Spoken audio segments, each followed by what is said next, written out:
So now we're moving into shear elements.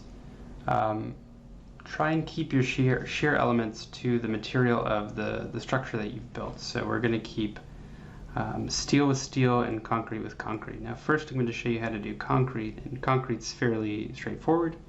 We're wanting you to use cast-in-place shear walls, concrete shear walls for your lateral stability. So here you can see the concrete part of the building, and here you can see the steel part. Let's go into a level 2 floor plan. And in this level 2 floor plan, what I've done is I've gone to annotate, and I've gone to the aligned dimension, and I've sort of marked out where I know my shear walls will be. And what this allows you to do is sort of, you can study the ultimate dimensions of your building. You can get a dimension off of that using the annotate tool. And then you can take a percentage of this, and that percentage will allow you to figure out how much shear you need.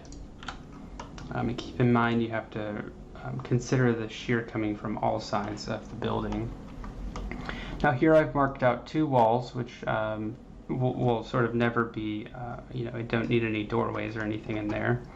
They're the 2 fire stairs that sort of flank this auditorium space, and the wall at the back, which goes about 42 feet. Now I also have a steel element here, but these 3 elements right now we're just going to focus on for the concrete shear wall.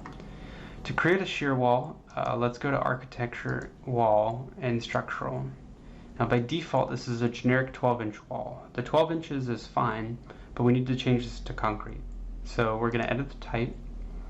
We could duplicate this so we don't mess with the properties of the wall that's already there, and we can call this like shear wall, or let's do shear concrete.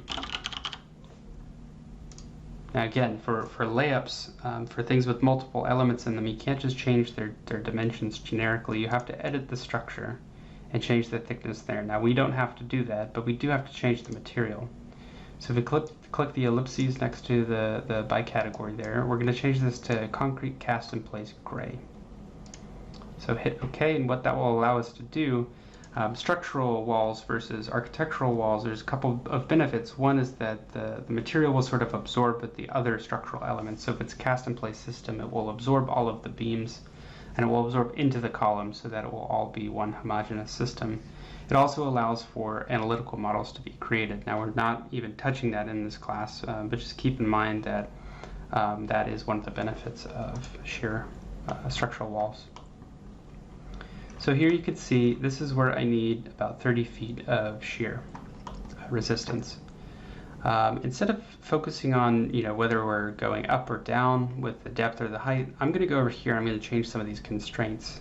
First, I'm going to change the base constraint to ground, so wherever the foundation sort of starts.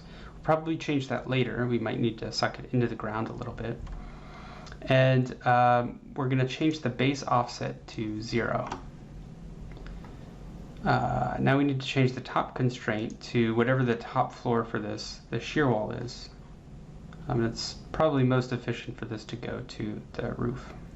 And here, this number, if you added these things correctly, should be about the height of your total building. So to place a shear wall, I'm just going to choose maybe the middle of this column and another middle of this column, and you can see that's about 31 feet. But it gets absorbed, so you see that error message there. It said that there are elements inside other elements, and now if I hover over where a column was, I'm actually clicking the shear wall, and you can see its constraints are still valid, but if I tab over, I can eventually get to this column still. So this is advantageous for not deleting the beams, because we might need to move a shear wall, for instance. And now you can see that the beam is still there. I mean, I wouldn't move a shear wall like this, but if you need to take away or add elements, that is one of the reasons. Let's go to a 3D view and see what happened. So you can't really see it, but here if I hover over it, you can see that's where the beam normally is. But if I tab over, you can see that there's a shear wall here. Now an easy way to bring this up beyond the 3rd floor is either to deal with the top offset, or to just pull it up and sort of check its top offset from there. just in case you needed to add some sort of extra shear element that stems from this, but you don't want to draw this again. That is a quick way to denote where your shear will go. I'm just going to Control Z that, and we're going to go through this one more time. I'm going to go to Wall, Structural, and make sure I'm on the shear concrete wall. And here I need 42 feet of shear. And before I place that, I forgot to check my my top constraint, so I'm going to change that to the roof. Double check that unconnected height is correct, and I'm going to go all 42 feet of this. And we don't necessarily need to unjoin elements, we're just going to hit OK there. And let's run that again. Change this to roof, and let's add that last structural piece.